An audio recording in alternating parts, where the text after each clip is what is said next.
에스겔 37장 1절에서 10절 그리고 14절의 말씀입니다. 우리 함께 읽도록 하겠습니다.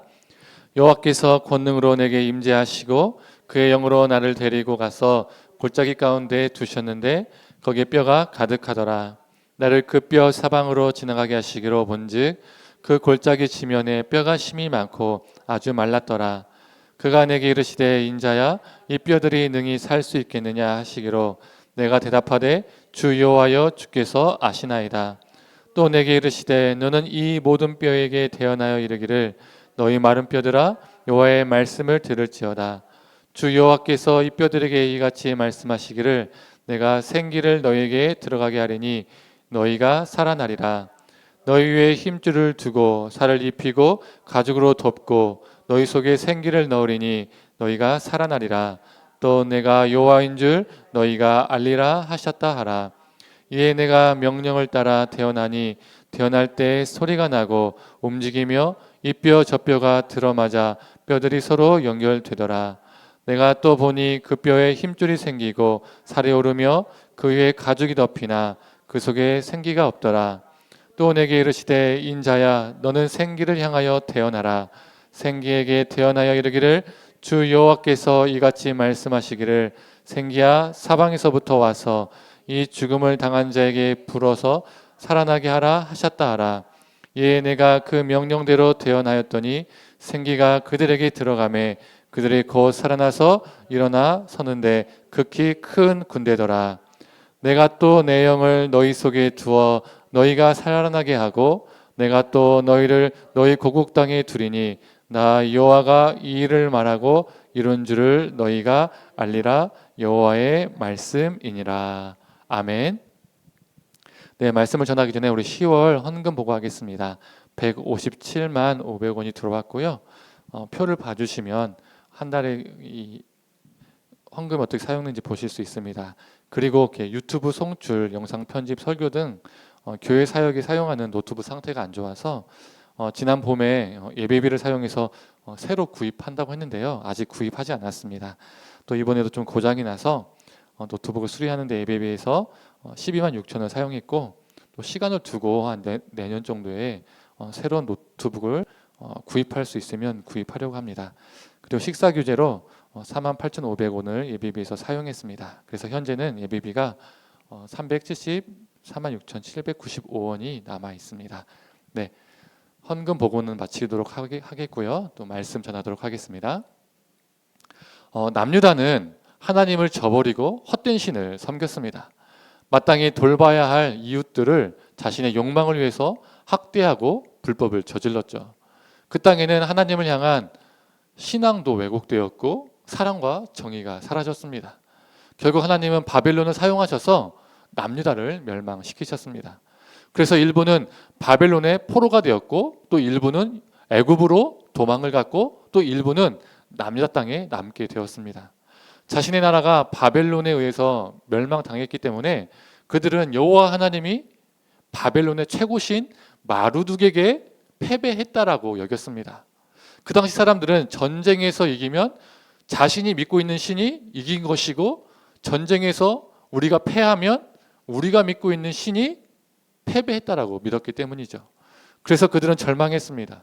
다시 회복이란, 다시 소생이란 없을 것이라고 생각했기 때문입니다. 더 이상 소망이란 없다고 믿었습니다. 이게 남유다가 겪고 있었던 현실이었습니다. 그래서 그들은 이렇게 말합니다. 에스겔서 33장 10절의 말씀입니다. 표준 세번역으로 우리 함께 읽어보겠습니다. 그러므로 너 사람아 너는 이스라엘 족속에게 전하여라. 그들이 말하기를 우리의 온갖 허물과 우리의 모든 죄악이 우리를 짓눌러서 우리가 그 속에서 기진하여 죽어가고 있는데 어떻게 우리가 살 수 있겠는가 하였다. 멸망당한 남유다 백성들이 지금 자신들의 상황을 어떻게 여겼다는 겁니까? 우리는 다시는 회복 못해. 우리는 이제 살 가능성조차 없어. 우리는 끝이야 라고 여겼던 거예요. 그래서 우리가 어떻게 살 수 있겠는가 라고 탄식의 질문을 던졌습니다.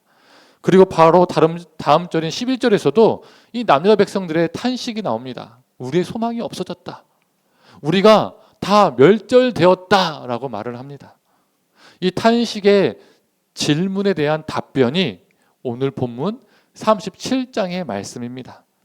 여호와 하나님께서 에스겔에게 임재하셔서 그를 골짜기로 이끄셨습니다. 그 골짜기는 어떤 골짜기입니까? 죽음의 골짜기였습니다. 마른 뼈가 가득한 골짜기였습니다. 이 마른 뼈들이 가득하다는 것은 뭡니까? 뼈들이 가득하다고 하잖아요. 시체가 한 구가 아니라는 거죠. 수많은 시체들이 그곳에 있었다는 의미입니다. 또 마른 뼈란 무엇입니까? 백골이죠. 죽은 지 오래된 뼈라는 겁니다. 소생할 가능성 1조차 없다는 거죠. 그리고 골짜기에 뼈가 있다는 것은 그 뼈들이 매장되지 못했다는 것이죠. 그 당시에 시체가 매장되지 못하고 그냥 널브러져 있으면, 그냥 땅에 버려져 있으면 엄청난 수치와 치욕 그리고 저주라고 여겼었습니다. 그 뼈들은 버림받은 뼈들이라는 것입니다. 그런데 그 뼈들이 무엇을 의미합니까?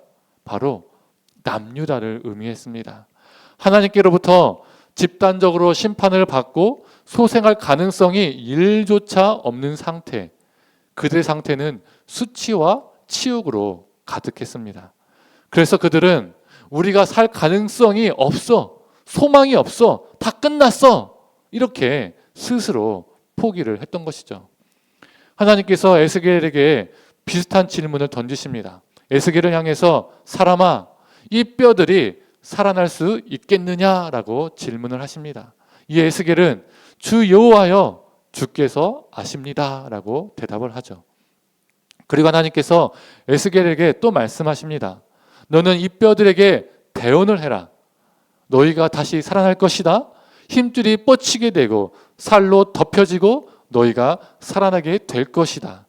그때 비로소 내가 여호와인 줄 너희가 알게 될 것이다 라고 말씀하십니다. 그리고 에스겔은 하나님께 명령받은 대로 대언을 합니다. 에스겔이 하나님의 말씀을 대언했더니 무슨 일이 일어납니까? 마른 뼈들이 움직이기 시작했죠. 그 뼈들이 서로 이어지고 뼈들 위에 힘줄이 뻗치고 살갗이 덮여졌습니다. 그런데 뭐가 문제였습니까? 그들 속에 생기가 없는 거예요. 생기가. 또 하나님께서 에스겔에게 명령합니다. 사람아, 너는 생기에게 대언하여라. 생기야, 사방에서 불어와 이 죽은 자들을 살아나게 하라. 이렇게 명령하시죠. 에스겔은 또 이 하나님의 말씀을 듣고 대언을 합니다. 그랬더니 생기가 그들 속에 들어갔고 그들이 살아나더니 제발로 일어서게 되는 역사가 일어났습니다. 그리고 엄청난 큰 군대가 되었습니다. 성도님들, 우리는 이 마른 뼈들이 살아났다는 이 사건을 정말 많이 들어서 잘 알고 있죠. 에스겔이 총 48장인데 에스겔의 다른 사건들은 우리가 잘 기억 못해도 이 사건만큼은 다 기억하고 웬만한 분들은 다 아십니다. 교회를 출석한 지 얼마 되지 않는 분 빼놓고는 대부분은요, 이 사건을 많이 들어서 익숙하고요, 알아요. 너무나 유명한 사건이잖아요. 왜요? 놀랍잖아요. 마른 뼈에 힘줄이 다시 뻗치고 살갗이 다시 덮여지고 뼈들이 다시 살아난다는 게 너무 놀랍잖아요. 너무 놀라운 기적이잖아요. 그래서 우리는 이 마른 뼈가 살아난 것, 이것에만 주목할 때가 많이 있습니다. 그런데 이 본문의 핵심은 무엇일까요? 이 사건에서 정말 중요한 것이 뭘까요? 이 마른 뼈들이 어떻게 살아났습니까? 무엇 때문에 살아났습니까? 바로 하나님의 말씀 때문에 살아났습니다. 하나님의 말씀으로 인해서 그들에게 생기가 들어갔습니다. 하나님의 말씀에 의해서 마른 뼈들이 살아났다는 거예요. 마른 뼈를 살려냄에 있어서 핵심이 무엇이냐면 하나님의 말씀이 그들에게 대언되었다는 거예요. 대언되었다. 마른 뼈들을 살릴 수 있는 유일무이한 길은 말씀이었습니다. 하나님은 여기에서 멈추지 않으십니다. 14절의 말씀이죠. 내가 또 내 영을 너희 속에 두어 너희가 살아나게 하고 내가 또 너희를 너희 고국 땅에 두리니 나 여호와가 이 일을 말하고 이룬 줄을 너희가 알리라. 여호와의 말씀이니라. 하나님의 말씀으로 마른 뼈들이 살아났습니다. 그리고 큰 군대를 이루었습니다. 그런데 하나님은 여기서 멈추지 않으시고 그들에게 자신의 영을 부어주셨어요. 즉 성령을 그들에게 부어주셨습니다. 성도님들, 하나님께서 말씀으로 그들을 살리신 것으로도 충분하신데 왜 그들 속에 성령을 두셨을까요? 말씀으로 그들을 살리신 것과 성령을 그들에게 부어주신 것은 무슨 연관성이 있을까요? 무슨 상관이 있을까요? 요한복음 14장 26절의 말씀입니다. 우리 함께 읽어볼까요? 보혜사 곧 아버지께서 내 이름으로 보내실 성령 그가 너희에게 모든 것을 가르치고 내가 너희에게 말한 모든 것을 생각나게 하리라. 금방 전에 읽었던 요한복음은 성령님이 어떤 분이라고 말하고 있습니까? 우리로 하여금 하나님의 말씀을 깨닫도록 도와주시는 분이라는 거예요. 또 에스겔서 36장 27절의 말씀입니다. 또 내 영을 너희 속에 두어 너희로 내 율례를 행하게 하리니 너희가 내 규례를 지켜 행할지니라. 에스겔서 36장은 성령님이 또 어떤 분이라고 설명하고 있습니까?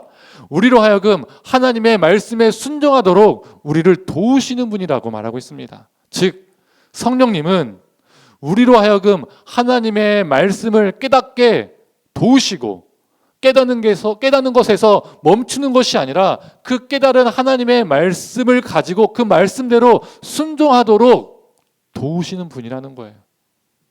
성도님들, 우리가 하나님의 말씀을 바르게 깨달으면 하나님의 뜻을 제대로 알게 되면 우리 안에는 어떠한 소망이 생깁니까? 그 말씀대로 살고 싶은 소망, 그 뜻대로 살고 싶은 소망이 우리 안에 생기죠. 그러나 우리는 너무나도 연약한 존재잖아요. 하나님 뜻대로 살고 싶은 소망이 있는데 하나님의 말씀에 순종하고 싶은 마음이 있는데 그 간절한 마음이 있는데 너무 연약해서 우리의 힘으로 우리의 의지로는 힘들 때가 있어요. 그때 우리의 순종을 도우시는 분이 누구라는 겁니까? 성령님이라는 거죠. 하나님의 말씀으로 인해서 마른 뼈들이 살아났습니다. 그리고 그들에게 하나님께서 성령을 부어주셨어요. 하나님께서 그들에게 성령을 부어주신 것은 말씀으로 살아난 존재들이 살아난 이유로 그냥 살아가는 것이 아니라 성령으로 인해서 말씀을 깨달아 그 말씀에 순종하며 살기를 하나님은 원하셨던 겁니다. 말씀으로 살아난 존재들이 하나님의 말씀을 깨달아 그 말씀대로 살아가기를 원하셔서 그들에게 성령을 부어주신 겁니다. 성도님들, 우리가 살아가는 세상은 마른 뼈들이 질비하는 죽음의 골짜기와 같을 때가 많이 있습니다. 또 우리의 상황과 우리의 영적 상태도 마른 뼈와 같을 때가 있죠. 거짓과 불의가 암암리하게 이 땅 가운데 용인되고 심지어 때로는 노골적으로 불의가 판을 칠 때가 있습니다. 욕망을 위해서 살아가는 사람들이 너무나 많이 있죠. 인간성을 상실해가며 욕망의 질주를 하는 사람들이 많이 있습니다. 그래서 사람을 사람으로 보지 않습니다. 도구로 여기죠. 하나의 인격체로 대하는 것이 아니라 물건으로 생각합니다. 그리고 상대방 위해서 군림하고 부리려 합니다. 인간에 대한 예의가 사라졌습니다. 저마다 자기 좋을 대로 행합니다. 악을 행하고도 철면피입니다. 당당합니다. 부끄러움을 모르고 염치를 잃어버렸습니다. 우리가 이러한 사회 현상을 뉴스나 인터넷을 통해서 너무나 쉽게 접하게 되죠. 시체가 썩고 부패하듯이 사회 곳곳이 썩고 부패해서 그 썩은 냄새가 진동할 때가 많이 있습니다. 또 이 세상 말고 우리 기독교, 개신교를 보면 어떻습니까? 이 땅에 사랑과 정의를 제대로 행해서 이 땅의 역사를 바르게 인도해야 할 사명이 있는 기독교가 언제부턴가 기득권 세력이 되어버렸고 강자를 변호해주고 불의와 불법과 너무나 쉽게 손잡는 현상들이 빈번하게 일어납니다. 개신교 단체 또는 개신교인들과 관련된 비리나 안 좋은 사건들이 너무나 자주 터지잖아요. 이처럼 이제는 그 썩은 살조차 떨어져 나가서 마른 뼈만 남은 것이죠. 앙상하게. 그래서 우리가 이 시대를 보면 암울할 때가 있습니다. 죽은 골짜기와 같아 보일 때가 있습니다.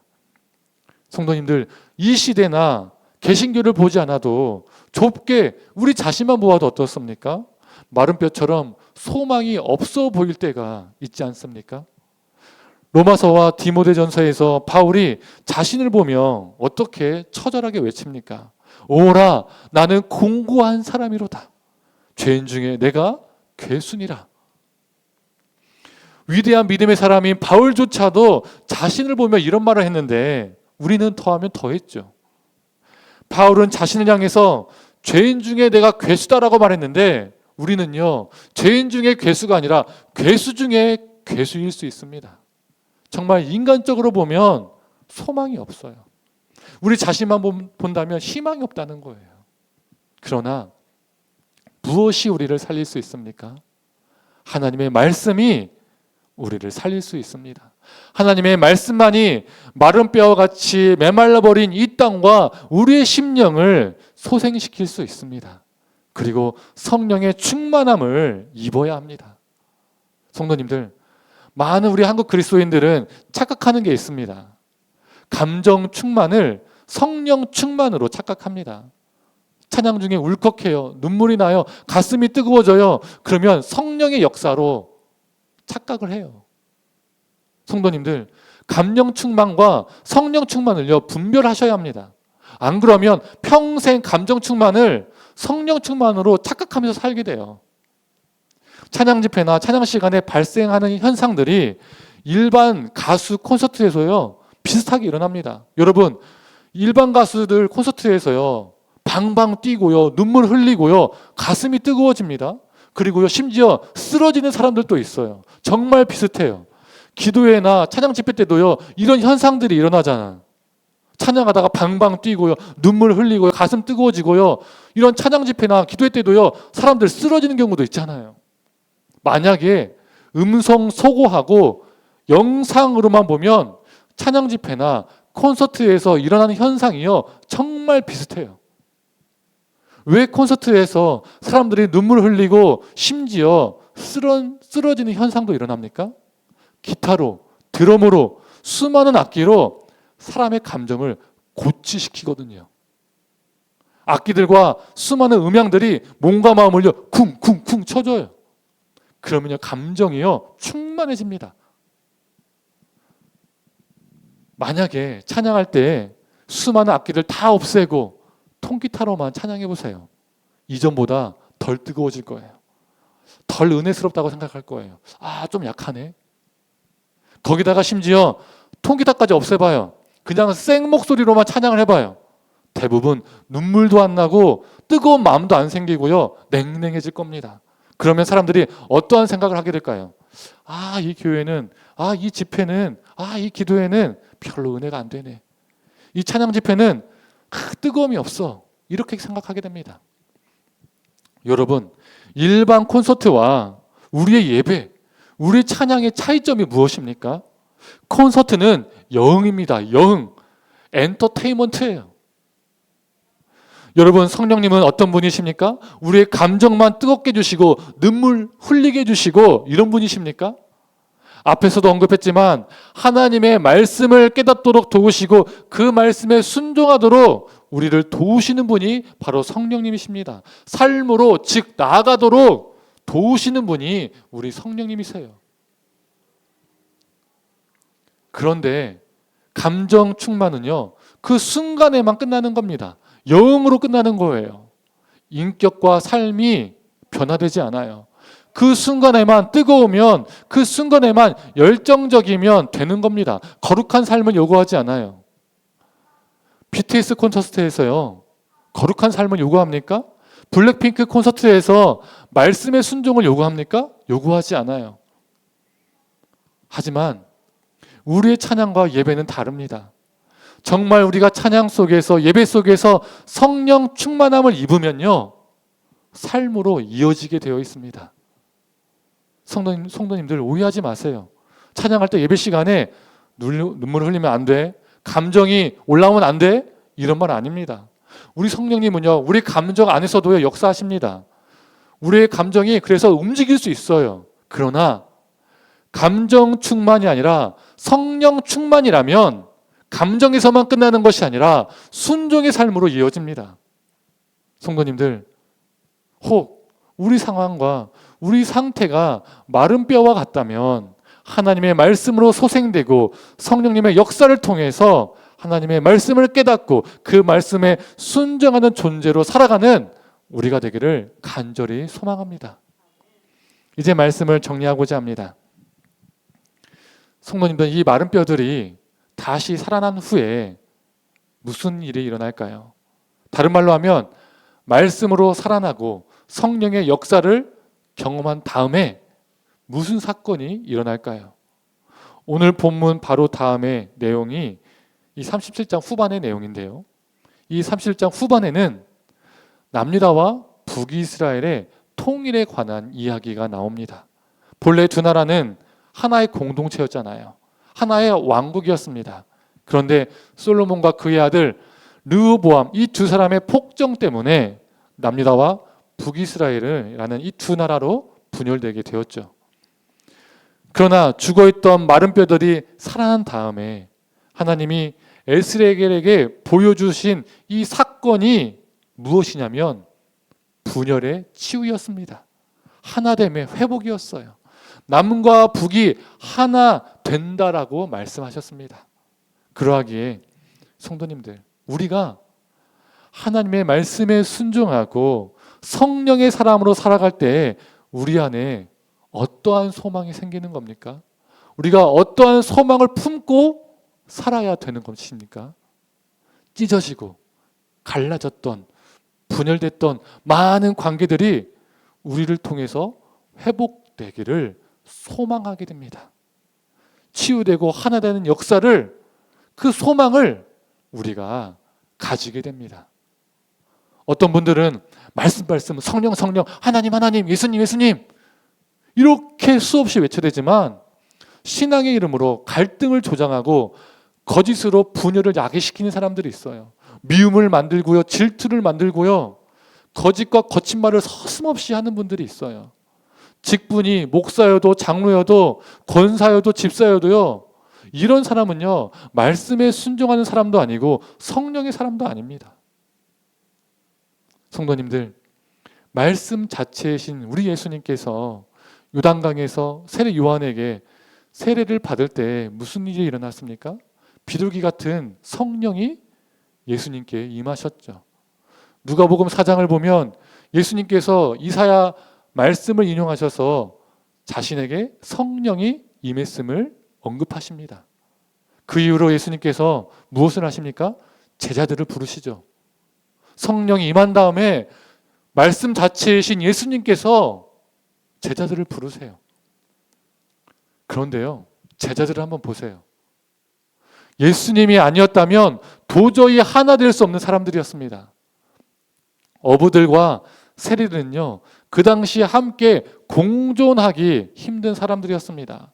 그 당시 어부들은요, 엄청난 세금 때문에 고통을 받았던 직업군 중에 하나였습니다. 그런데 그 제자 마태가 어떤 사람이었습니까? 세리였잖아요. 야고보와 요한과 베드로와 안드레는 어부였어요. 세금을 뜯기는 어부였습니다. 세리들에게 갑질을 당했던 사람들이었어요. 어떻게 이 두 부류가 함께 할 수 있습니까? 함께하기 힘들죠. 또 예수님의 제자 중에는 셀롯이라는 시몬이 있었어요. 베드로 시몬과 다른 사람이라는 거 알고 계시죠? 이 셀롯은요, 제롯당이라고도 하는데 이 셀롯이 무슨 뜻이냐면 열심당원이라는 뜻입니다. 이 제롯당은요, 쉽게 말하면요, 무장 독립 단체였어요. 평화로 독립을 추구하는 것이 아니라 무장을 해서 죽여서 우리가 독립을 쟁취하자라고 생각하는 무장 독립을 추구하는 단체였습니다. 공동 번역에서는요, 이 세롯을요, 혁명당원이라고 번역을 했어요. 느낌이 팍 오시죠? 그렇다면 이 열심 당원들이 어떤 사람을 제일 싫어할까요? 로마에 부역하는 사람, 헤롯 왕에게 부역하는 사람, 이런 류의 사람들을 제일 싫어하겠죠. 이런 사람들을 찾아서 죽이겠죠. 열심 당원들은 실제로 로마에 빌붙어서 부역하는 세리들을요, 암살을 했습니다. 그런데 마태의 직업이 세리네요. 이 둘은요, 예수님이 아니었으면요, 쫓고 쫓기는 관계입니다. 열심당원 시몬과 세리 마태가요, 예수님과 상관없이 그냥 길거리에서 만났으면요, 어떻게 되었을까요? 생각해 보세요. 한 명은 죽이려고 달려들고요, 한 명은요, 살려고 도망갔을 겁니다.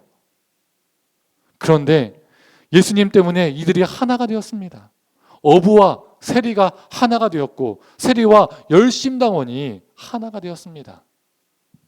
우리 예수님께서 말씀과 성령에 사로잡힌 자의 모습을, 또한 사로잡힌 공동체의 모델을 우리에게 보여주신 거예요. 성도님들, 정말 우리가 하나님의 말씀으로 살아가고 하나님의 영이 우리 가운데 임재하게 되면 그동안 갈라졌던, 찢어졌던, 분리되었던 많은 관계들의 회복을 우리가 소망하게 됩니다. 성도님들, 우리 가정과 일터, 믿음의 공동체, 그리고 우리를 둘러싼 모든 관계들 안에 찢어지고 갈라지고 갈등의 틈이 있다면 먼저는 우리가 하나님의 말씀과 성령에 사로잡히고 이러한 우리를 통해서 하나 되는 역사, 회복의 역사가 일어나기를 간절히 소망합니다. 그래서 마른 뼈들이 다시 살아났던 것처럼, 메말랐던 관계들이 마른 뼈처럼 앙상했던 공동체들이 힘줄과 살점이 붙고 피가 도는, 그래서 다시 살아나는 역사가 있기를 간절히 축원합니다. 시간 함께 찬양하고 기도하도록 하겠습니다.